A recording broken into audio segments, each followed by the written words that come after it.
I mean, I think I've got skills, but I think I'm not the handsome leading man guy. I'm odd looking. I do have a crooked mouth. Milo from This Is Us has a crooked mouth. I think it's, I'm not the same guy.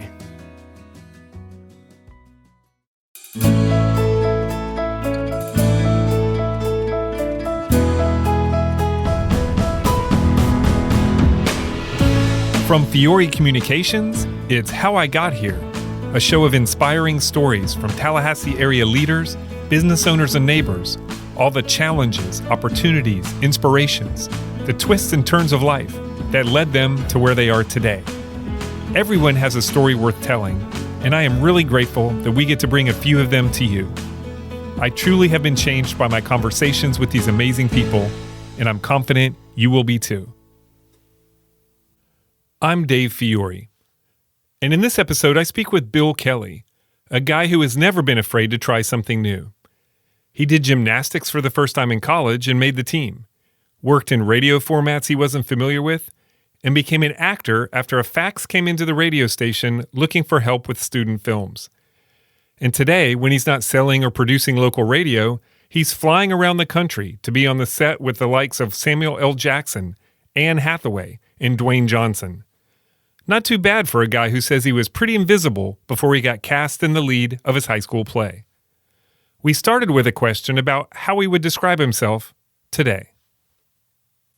Probably say I'm a lifelong broadcaster, part-time actor, church-going, family-loving kind of guy. I mean, I've been in entertainment for as long back as I can remember.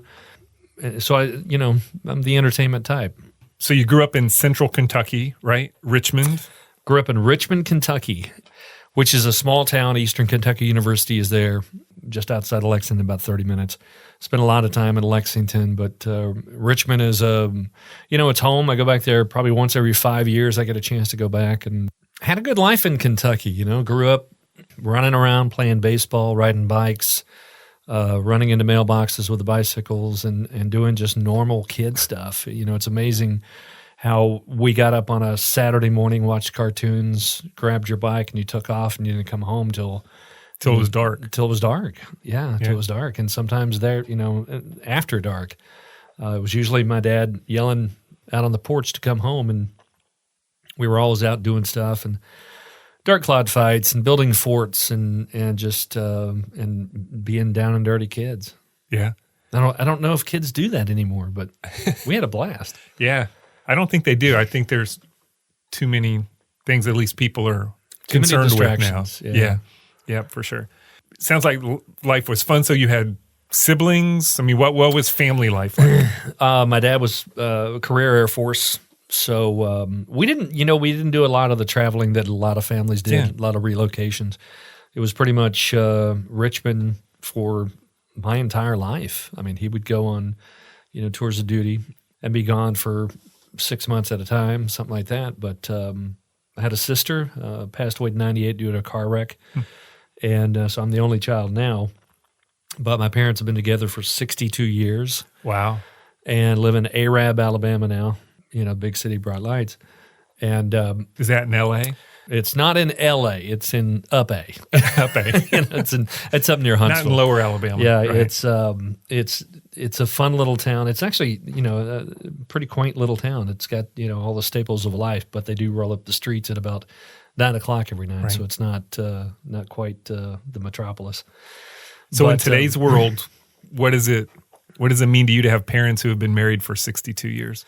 Well, it gives me a sense that marriage, is not something that's fleeting. It's something that you stick together and you work through. And everybody has problems, but you don't give up. Right. You make that commitment and you try to stick to it as best you can. Hopefully, it's a lifelong thing. But it's taught me about understanding, cooperation, the give and take. And as long as you wake up every day thinking, what can I do for that other person before you think about yourself, I think you've got a pretty good start on, being in a lifelong relationship, no matter who it's with. Or I think America needs to get more, solid in relationships and marriages. There's too much of text messaging and social media messages and ugly things in the world that it's just no place for anymore. Right. So good, stable childhood, fun. Good, stable. Sounds all good. Yeah. My dad and I, we weren't the run out into the front yard and play baseball type of father-son, but every Saturday night we went out to the local stock car track, the dirt track, which is about a mile away from my home, half mile. We'd usually walk through the field and go to the races on Saturday night. So we spent a lot of time getting to know each other then, just bonding. I learned about country music back then, which was Loretta Lynn and George Jones. Real country music, Real right? country music. Yeah. That's where I kind of got my knack for it. My mom always loved to make her laugh. She and I took after each other quite a bit. As like most kids, I think I was bullied in high school and grade school because I'm not the star athlete with the perfect looks. I got a crooked mouth and I got my flaws, but it bounced off of me, I think, better than a lot of people tolerate it today. That's just kind of what you did back then. But you and your mom, you guys were comedy partners, it sounds like. Yeah, we were comedy partners. I think if you can make fun of yourself as a kid, which I instilled in my children, who would come home with their feelings hurt, and I'd say, you gotta take their ammo away from them and just laugh at yourself. They're laughing at you, laugh with them. Right. But I love to make her laugh. I'll never forget her sitting down the kitchen floor going, "Shut up, I'm going to wet my pants." And it's it was things like that really, kept our family together. I was told to get home at 11 o'clock. I got home at 11 o'clock. Right. If I had to do something, and back in my day, you got a spanking. I think I turned out okay for somebody. Right. I imagine military family. Your dad was pretty rigid and structured, and Yeah, to some degree. Yeah. I think the biggest issue he had with me was me taking his tools to go build a treehouse and leaving his brand new saw in the rain. Where's my tools? And now my kids do the same thing to me Sure. now. Yeah. Looking for my tools all the time. How'd you do in school? I did okay. I was average. Had my B's, mostly C's, couple D's, occasional F. So I was average. School was always a tough thing when you're not the big athletic kind and not the prom king. You kind of figure out where you fit in. And it ended up I had a handful of friends that I hung out with, and I started dating a girl, and she's like, "Wow, you're different." I said, "What do you mean?" She goes, "I thought you were into drugs." And I went, "No, where did you get that idea?" Was that the only other alternative? And I guess it was, and I didn't smoke, I didn't do drugs, and tried athletics, but kept getting injured, on day one of tryouts. But student life was fun. It wasn't until my senior year that I kind of came out of my shell. I decided to go and audition for the senior play, which was the Beverly Hillbillies. And I auditioned for the part of Mr. Drysdale. Mr. Drysdale. And they came back and said, "We want you to be Jed Clampett, the lead." And I was like, "Oh, cool." So all of a sudden my popularity changed, and people realized that I had been there for 3 years prior. And Oh, yeah, I thought I saw you. it's like, you look familiar. Do you ever come to Madison Central? Well, as a matter of fact, it's like we were in English together for 4 years. Don't you know me? So high school was, it was okay. It wasn't insufferable. I enjoyed it, but, and then got into college, started out being, trying to be an architect major. And they have this thing called trigonometry and calculus and things. And I went, oh, God. Yeah. And tripped up more than one person. Yeah, it did. It really did. And I sat there. I'll never forget sitting there at my drafting table looking outside. It's springtime, and I'm going, do I really want to be tied to this table when everybody's out enjoying the weather? And I'd always wanted to be in entertainment, and I thought, well, I want to be a DJ. So I left that, went to my advisor and said, I want to change majors. And she said, "You're crazy. You're 2 years into an architecture degree, and you want to change majors." And I said, yeah. So started pursuing broadcasting. Was on the gymnastics team. I saw that, yeah. You didn't do any gymnastics in high school? Nothing, never. I was a pommel horse specialist, so it was just the pommel horse. Because So I'd how never does had one any just training. get into gymnastics in college? I took a PE course called Rings, Parallel, and High Bar, and me and the pommel horse fell in love with each other. So I picked it up really fast. It requires a lot of strength. Yeah, it requires a lot of time in the gym, and I basically had a crash course. What a lot of these guys have been doing since they were kids. But I asked the coach, is there any way I could get to work out more on the pommel horse? And he said, well, did you become the manager of the team? And I'm like, oh, boy, here we go, manager of the team. Right.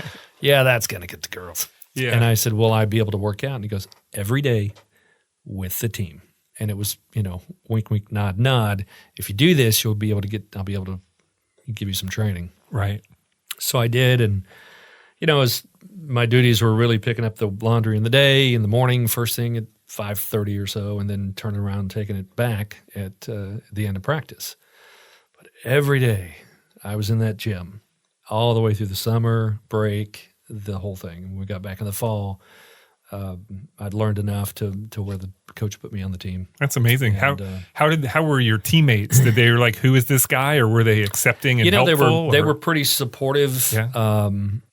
Some were not quite as supportive because they didn't know who I was, and it was like, we've been doing this forever. And Yeah, like who are you? who are you to walk on this team?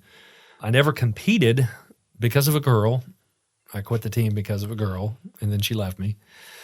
And that's when I learned, do things for yourself. Don't do it for other people. Right. Follow your passions.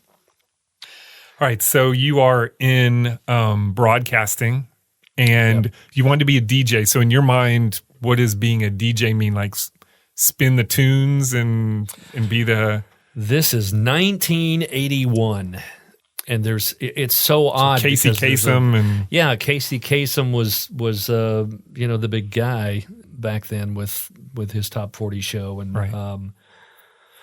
I had there was a lot of glamour around it. This was the dawn of the FM dial, the peak of FM radio, or the beginning of its dominance, I should say. But AM stations were still around, and people actually listened to them.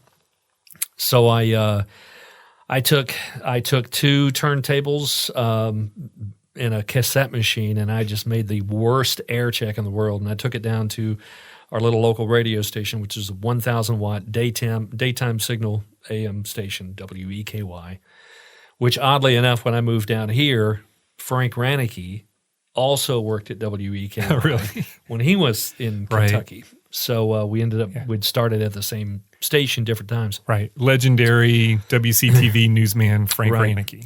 So I took it into the program director, and I said, I want to be on the radio. And he's like, well, let me listen to your tape. So he listened to it. He called me that night, and he said, come on in, we're going to hire you. Or, I want you here tomorrow. So I got 2 hours of training, and he said, okay, you think you got it? And I said, yeah, I've got to, give it some practice, and I'll get there. And he goes, oh, no, you're on the air in 10 minutes. And I went, what? And he goes, yep, there's the records you're playing, and here's the liners you're doing, and I'll see you later. And he left. And that was it. And it was really sink or swim. It was the first record I ever played was Jerry and the Pacemakers' Ferry Across the Mersey. And I had no idea who the heck Jerry and the Pacemakers were. So what was the format of the station? It was AC, Adult Contemporary. Okay. So we were playing, Sweet Judy Blue Eyes and, the Beatles and all things over like the that. place. All over the place. And some current stuff, Olivia Newton-John and whatever was popular then. Some Bee Gees would still be going on. Bee Gees were going strong. Yeah. So I'd forgotten who I was playing. I had no idea who they were. So I'm trying to do the outro of this record and trying to read the label, which is spinning around 45 revolutions per minute. And it was just a train wreck. I think I dropped a bad word there, and nobody called. Nobody noticed. And I thought, well, my radio career is done. It's over with. And it's fun while it lasted. It was fun while it lasted. And I changed my name to Bill Bradley because I thought I had had to have a radio name. And the program director calls me and it goes, I just heard your first break. Yeah, you're going to have to do better than that. And what's with Bill Bradley? And I said, well, I needed a radio name. He goes, you got a radio name. So I was Bill Bradley for one break on the radio. And then I went back to Bill Kelly. That makes sense because, the name Bill Bradley was already taken. It was taken. I didn't know that there was, an NBA player, former senator, or future senator, right? Or he may have been like senator by then. I don't even know. But I just made something up. But yeah, that was my foray into radio, and that was 35, almost 34 years ago. Yeah. So I assume if it wasn't then, it was soon that some part of you fell in love with the process and radio and the whole thing. Yeah, it was really the creative process. I loved and still love writing commercials, doing commercials, working with sound effects, creating voices, doing accents, and coming up with acting. Yeah, it's acting on the radio. People ask me all the time, how'd you become an actor? I'm like, I've been in radio for 35, almost 35 years. You're acting every day. I got divorced, and I was on the air. My first wife and I, we were young and got married, and 6 months into it, we went, we probably shouldn't have done this. She moved away, and I'm sitting there, and I wanted to say it, and she wanted to say it, and we just were dying, and I'm like, what are we going to do? La, la, la. And we're all upset and stuff, and I said, hang on a second. 1340 right. and I go back to and that's picking acting. Up the phone. Yeah, and that's acting. Right. So it's like every day you have to walk in and hang your problems up on the hook behind the studio door. Right. And you walk in there, and when the light comes on, sure, you have to be on, and right? you have to be on, and you have to talk to one-on-one with one person at one time and say, how's your day going? Because mine's great, and I hope you have a good one too. And if not, come back here, we'll play some music together, and you can win a prize or something like that. They're entertained, they find good music, they are engaged in discussion, and when they turn that radio on, you are, they're your best friend. And obviously, with technology and things, the platform has changed, the delivery system has changed. Right. Do you think radio still has that kind of place in the lives of people? Absolutely. It really does. And I think it's actually a little bit more of an escape than it used to be. Radio is where you go to engage and find out what's going on in town. So the delivery system has changed a little bit, but, the radio is still very viable because you find out what's going on in the world with entertainment. You find out the latest news. You find out the traffic, and that's been consistent since the beginnings of radio. Right. There's an intimacy about it too, right? Because someone's talking to you. Someone is talking to you, and I don't know if you've ever gone to sleep with the radio on. Mm-hmm, sure. But it's somebody that's sitting there having a discussion with you, be it, unbeknownst to you or not. They could be telling you information or talking about some star somewhere, but it is a one-on-one. So what brought you to Tallahassee in 1986? Radio. I had gone, I've only worked at 5 radio stations in that 35-year career, which, if you know anything about radio, it sounds crazy. Is nuts because there are people that I know that move, they're at 15 different radio stations. But I left Richmond and I went to Lexington and worked there, and then I went to Iowa. I don't know why. For 3 months, found out that was way too cold, and moved back to Kentucky. Then in 1984, I got hired in Bainbridge. And then I got a call from the 94.9 TNT in Tallahassee saying, have you ever done country? And I said, no, I haven't, but I'd be willing to listen.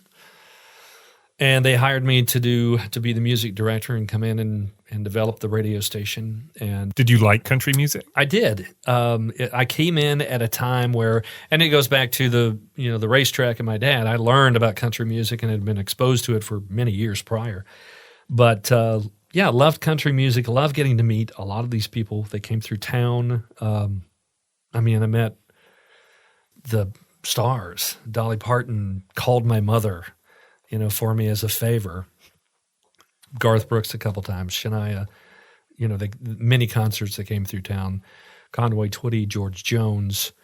It was just a very, and then you had things like the country music had Fanfare, which was a big event in Nashville where the country music audience, could go and meet the stars of country. Makes its popularity even more understandable because it's accessible. Yeah. Right. You could, there are many times where after a concert that somebody would come out and sign autographs out in the front lobby. And you also spent time as a a program director. So I wore a lot of hats. yeah. Tell me about all the hats you wore at the radio station. I did commercials, wrote commercials, did promotions, developed the promotions, got prizes for the promotions. I was the music director, which is the music director picks the songs that the radio station's going to play. And I was a program director for a time. I was morning show, middays, afternoons, and nights. So there's not too much at that station that I haven't done. And now I'm into sales. So right. It's and I'm I still do a job on the air on the weekends, just for fun. I work a 10 to 3 shift on Saturdays, and I just have fun with it, But I still get people, I heard you on the radio, wow, it's neat. I heard you on the radio. And so it tells me that, people are still in tune. They're still checking it out. They're still, following the radio station, seeing right. what I'm doing.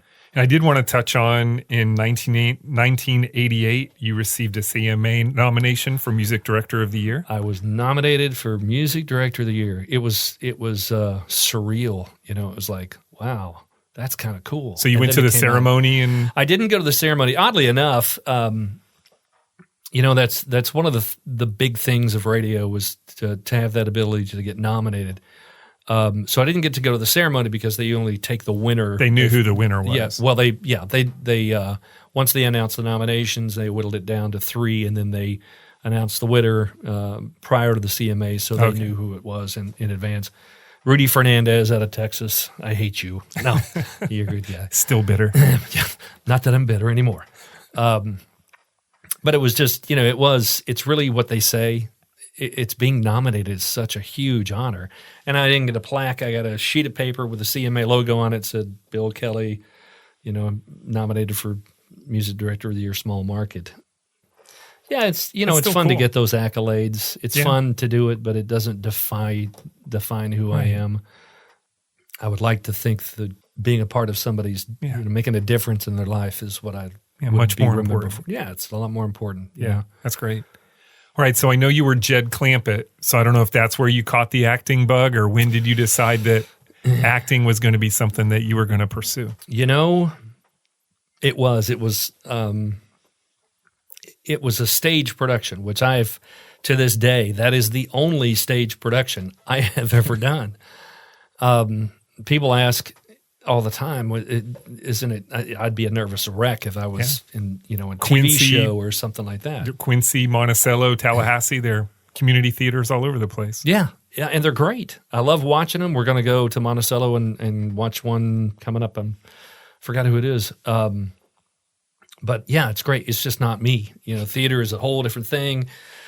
It's 6 weeks of rehearsals every night, and there's a lot that goes into it. So I really respect the people that do it. And I've got a lot of friends that are into theater.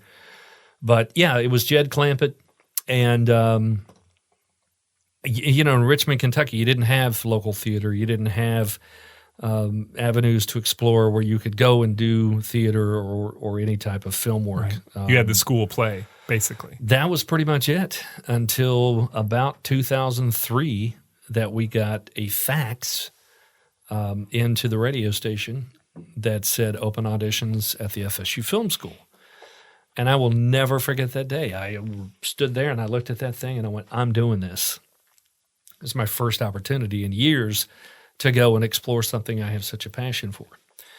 And so I went down and I auditioned, open auditioned. I was scared to death.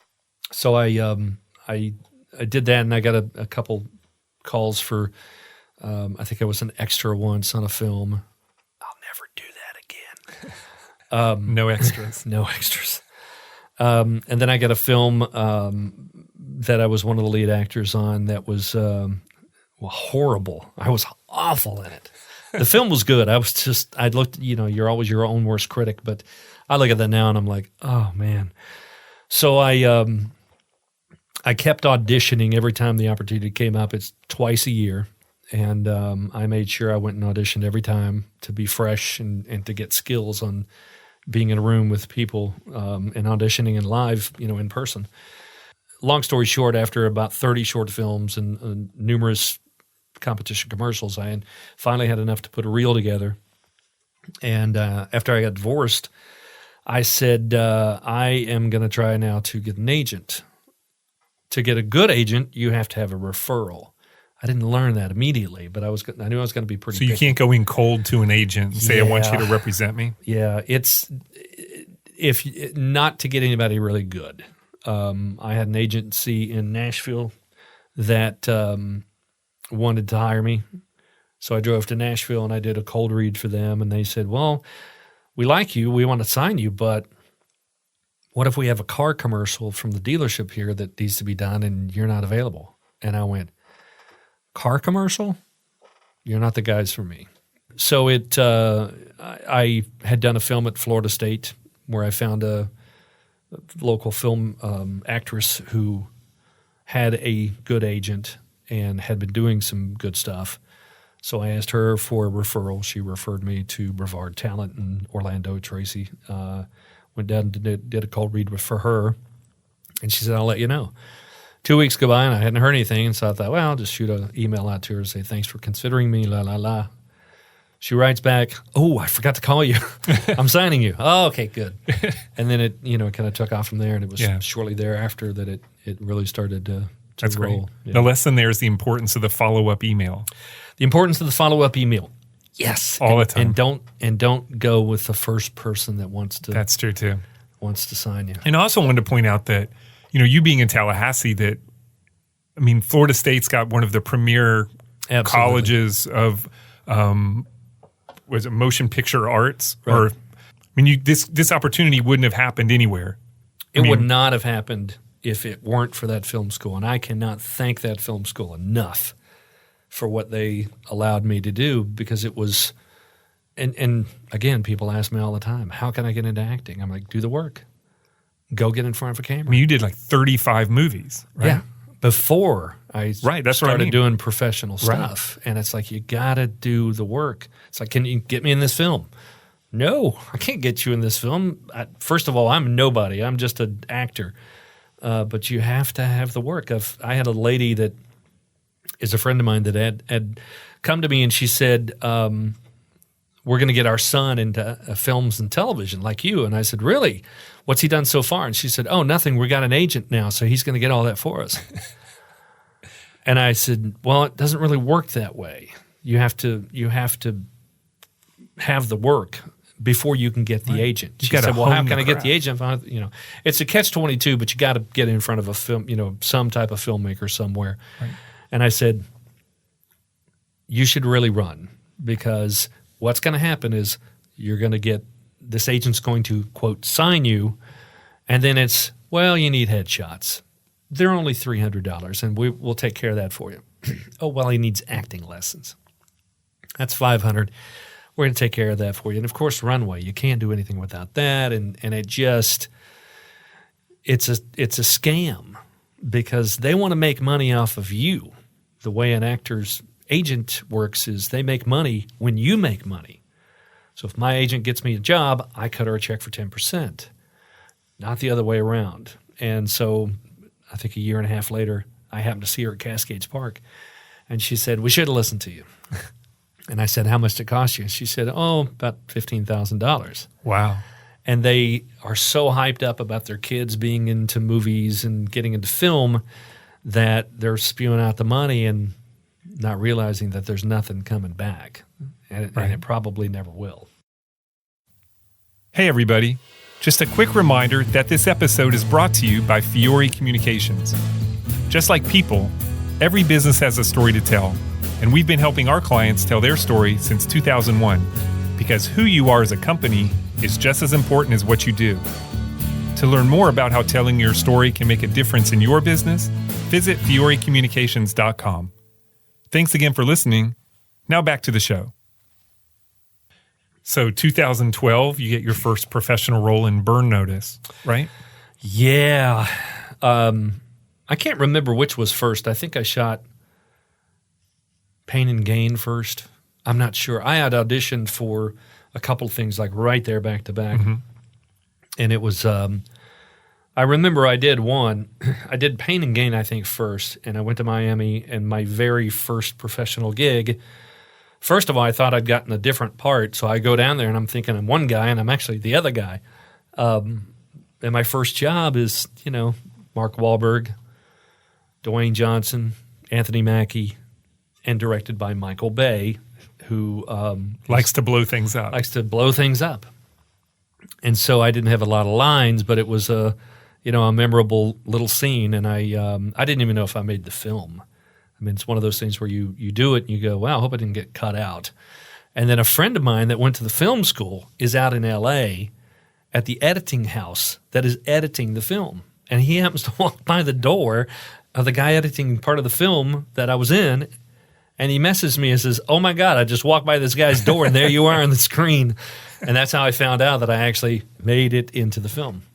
Yeah, it was a really good experience. I mean, we had a lot of fun on the set, got to know some people, and got to watch the process. And more than anything, I got to learn, from these great people. It was funny because they brought in people that were actually living in the neighborhood we were at to use them as extras. We're invading this neighborhood full of $1 million plus homes. And this one guy's there, and he's probably 65, 70 years old, and he's sitting there talking to Mark Wahlberg, and he's like, so how long you been acting? You planned on doing this for a living? And he's like, Mark's a very cool guy, and he's like, he knows that this guy has no idea, and he understands. And he's like, yeah, I'm hoping to make a living out of it. And he goes, where do you live? He goes, Beverly Hills. He goes, oh, it's nice out there, huh? Yeah. This guy has no idea who Mark Wahlberg is. No. But I was lucky enough to get to work with Dwayne Johnson again, and then Anthony Mackie.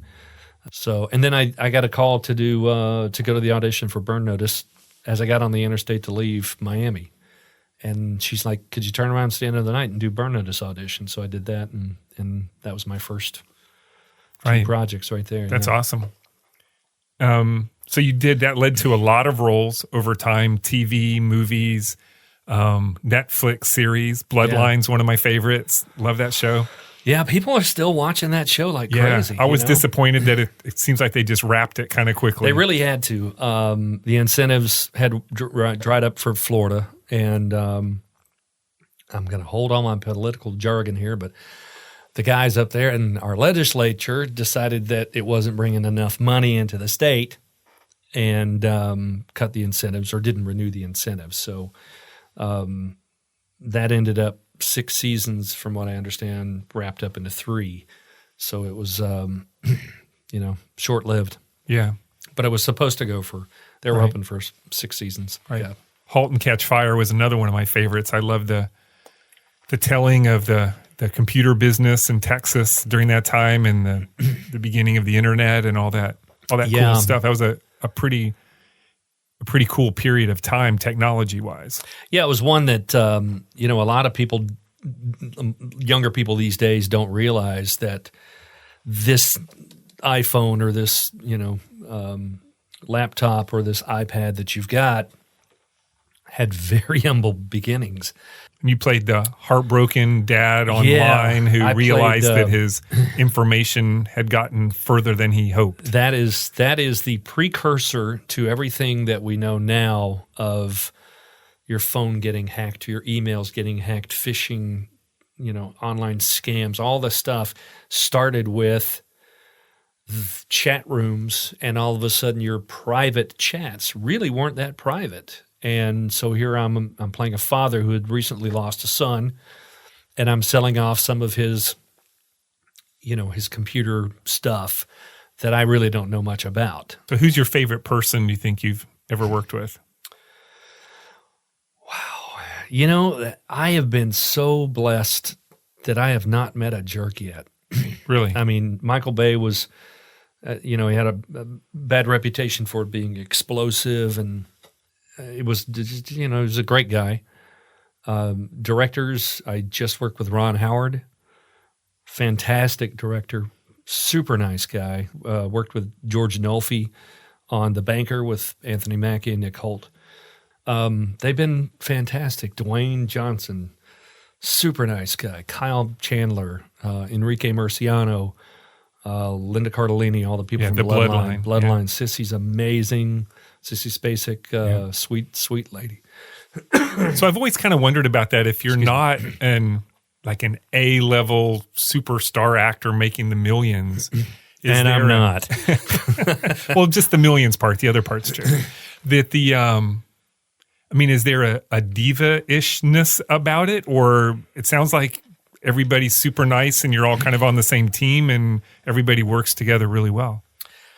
Again, I haven't met anybody yet that has been even remotely close to diva-ish. And I say that with all sincerity.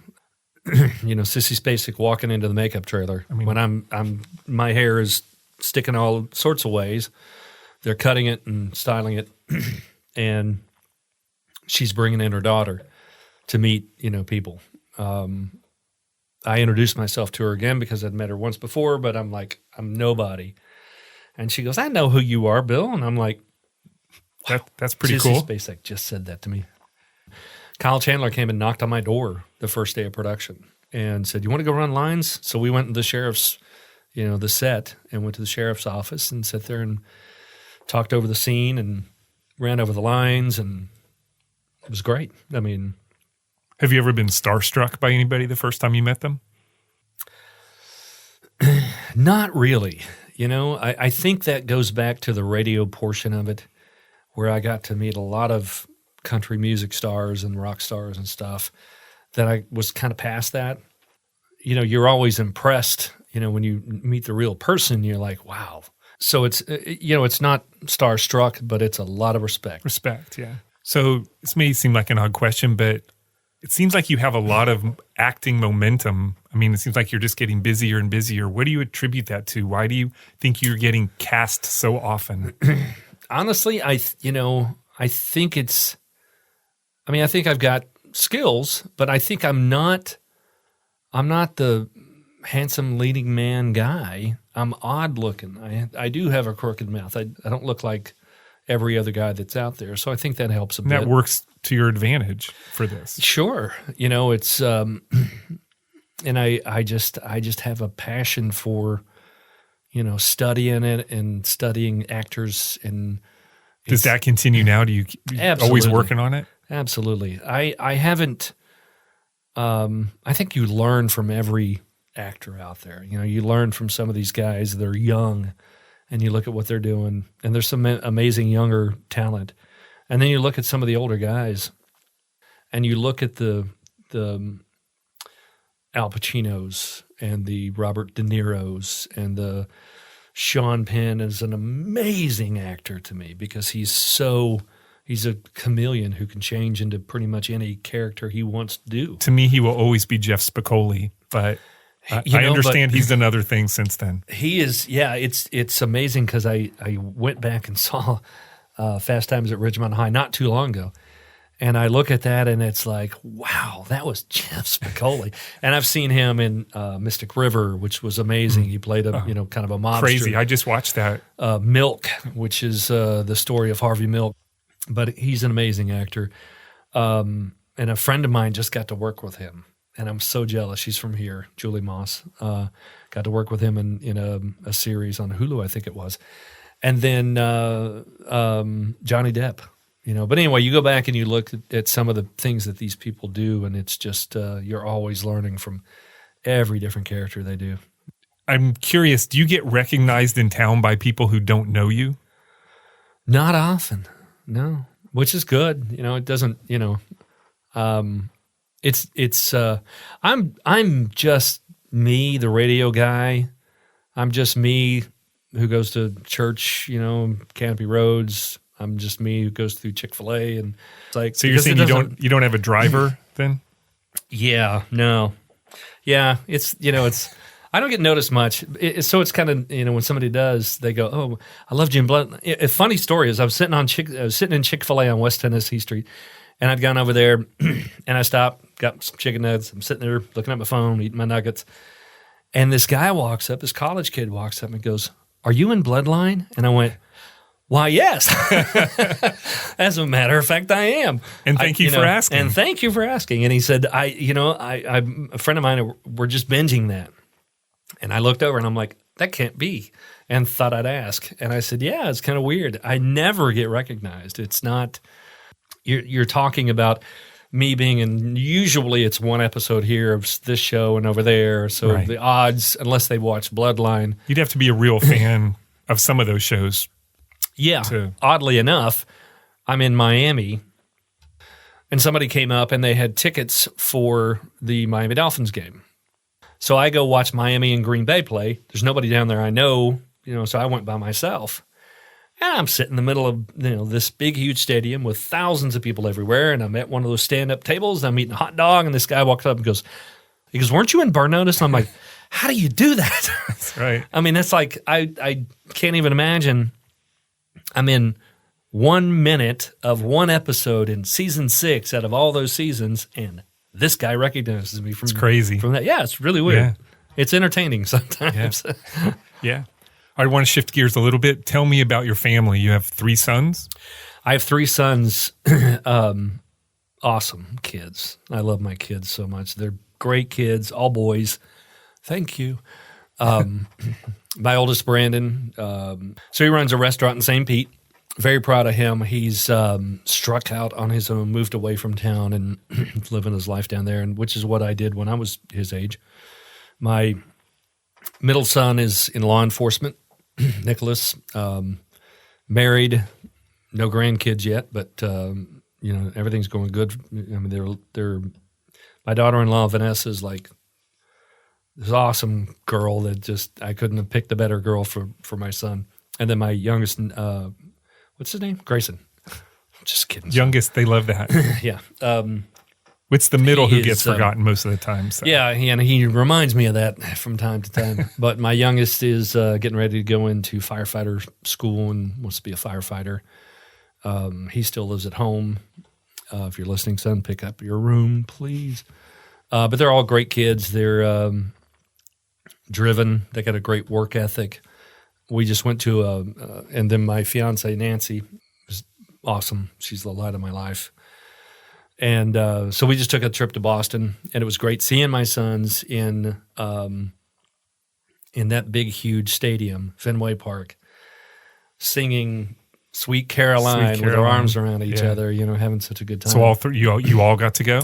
We all went. My daughter-in-law, Nancy, and I. We just toured That's Boston, awesome. And we do family vacations, but kids are great. And I'm just, I keep telling them I'm not ready for the G word yet, so don't make me a grandfather too much. But so how is it adapting to having grown children? I was a big part of their life. They stayed with me most of the time, and it's you were divorced when they were young. Yeah, the older 2, I was divorced when they were pretty young. I think one was in diapers, and they ended up staying with me a lot. I got to be a part of all their childhood. I got to go play baseball with them, do things in the yard, teach them how to do different things. Like I taught my middle son, I'd purchased these brackets to make a workbench out of. And he was talking about wanting to build a workbench. And I said, well, here you go. Here's the brackets. First part's easy. Now go find the wood. Measure out how much wood you're going to need so you don't have, excess wood. You're not buying too much. And he made one of the best benches I've ever seen in my life. And he figured it out on his own. And it was just, I love watching them when the light goes off and they go, oh, I get it. Now I get it. And, it's that little piece of letting go, right. That you can let them go and know that, okay, they're going to be okay because they've learned how to change their oil. I taught one son how to change a tire, and it's a lot of times you don't get to do that until that situation arises. But it's not always easy to let them make mistakes. And do stuff on their own. And then telling them it's okay to make mistakes. That's how you learn. You're going to make mistakes. We all are going to make mistakes. Watching them turn into men and grow and go out on their own it's been great so far. And I got one more to, until he's out on his own and then I get to, sit back and do what I want. Yeah. Who are we kidding? I do what I want anyway. All right. Now, you didn't mention Nancy, and we're talking about Nancy May, who those of us in the business, any kind of communications or advertising or PR, know Nancy from Sinclair, and she's an absolute delight to work with. And she's a great cook. That's so. Tell me about Nancy. Tell me why she is special to you. She and I knew each other years ago. She worked at the radio station. We were friends, and we did different stuff together. But we were friends, and she moved away to Oklahoma City, and you're friends on Facebook when Facebook came around. But she was living her life, and I was living mine. And then she ended up getting a divorce. I ended up getting a divorce. And oddly enough, she's sitting there watching Burn Notice and saw me on television and said, "Back that up. I think I know that guy." And then she messaged me and said, "Yikes, watching my favorite show, and there you are." And then we started talking, and she flew down to Pensacola to do some business and drove over and said hi, and we chatted for a long time. And then she flew back home, and then she had to come back in, and then we went out to dinner, and it just kind of evolved from then. And it was like she was working various jobs in Oklahoma City. One job folds. This job shuts down production for that time of year, and that job's gone. Somebody leaves a note on our house, says, "We want to buy your house."